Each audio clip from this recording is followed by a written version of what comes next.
नमस्कार बंधुरा आपनारा तो फली माछे अनेक रेसिपि खेयेछेन एके फली माछ बा फलुई माछও अनेके बोले थाके। आमी जे पद्धतिते आजके रान्ना करब आशा करी सकलेरই खूब भालो लागबे। सबाई बारबार এই রেসিপিটাই খেতে চাইবে, এত দারুণ লাগে এটা খেতে। এই মাছে কিন্তু প্রচুর কাঁটা, কিন্তু খেতে দারুণ লাগে।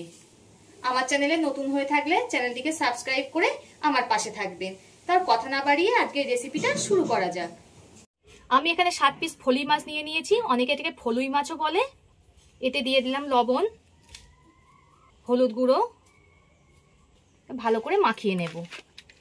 আর লম্বা লম্বা করে দেখুন বেগুন কেটে নিয়েছি, ওই একই রকম ভাবে আলুও কেটে নিয়েছি।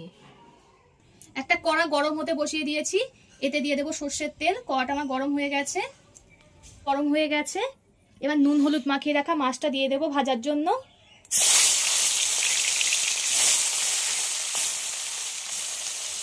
এবার মাছটা একটু ভালো করে কড়া করে ভেজে নেব। মাছগুলো আমার ভাজা হয়ে গেছে, আমি তুলে নেব। ওই একই রকম ভাবে বাকি মাছগুলোও আমি ভেজে নেব। সব মাছগুলো আমার ভাজা হয়ে গেছে। ওই তেলের মধ্যে দিয়ে দেব চা চামচের হাফ চামচ কালো জিরে। এতে কেটে রাখা আলুগুলো দিয়ে দেব। আলুগুলো একটু লাল লাল করে ভেজে নেব। আলুটা লাল লাল করে ভাজা হয়ে গেছে। এবার বেগুনগুলো দিয়ে দেব। বেগুনগুলো আলুর সঙ্গে খুব ভালো করে ভেজে নেব। এতে দিয়ে দেব স্বাদ মতো লবণ। লবণ দিলে বেগুন আর আলুটা খুব সুন্দর করে কষে আসবে।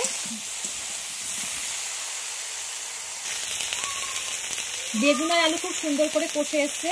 এতে দিয়ে দেব একটা বড় সাইজের পেঁয়াজ কুচি আর একটা মাঝারি সাইজের টমেটো কুচি।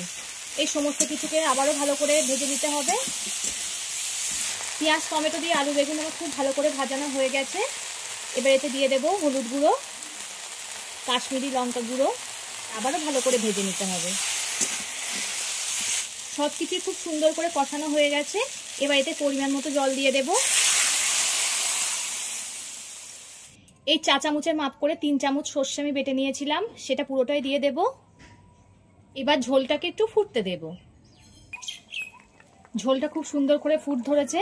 এবার ভেজে রাখা মাছগুলো দিয়ে দেব। আর একটা কাঁচা লঙ্কা মাঝখান দিয়ে চিড়ে দিয়ে দিলাম। ঝালটা আপনারা স্বাদ মতো দিয়ে দেবেন। আপনারা জানেন তো পুনম বেশি ঝাল খেতে পছন্দ করে না, তাই আমি লঙ্কাটা অল্পই দিলাম। এবার ঝোলটা মাছের সঙ্গে খুব ভালো করে ফুটিয়ে নেব। ঝোলটা দেখুন খুব সুন্দর ঘন হয়ে এসছে। এবার আমি নামিয়ে নেব। আমার হয়ে গেছে। নামানোর আগে এতে দিয়ে দেব একটা কাঁচা পাকা লঙ্কা। ভিডিওটা ভালো লাগলে লাইক ও শেয়ার করে দেবেন এবং কমেন্ট করে জানাবেন আপনাদের মতামত। পরবর্তী ভিডিওতে আপনাদের সঙ্গে আবার দেখা হচ্ছে।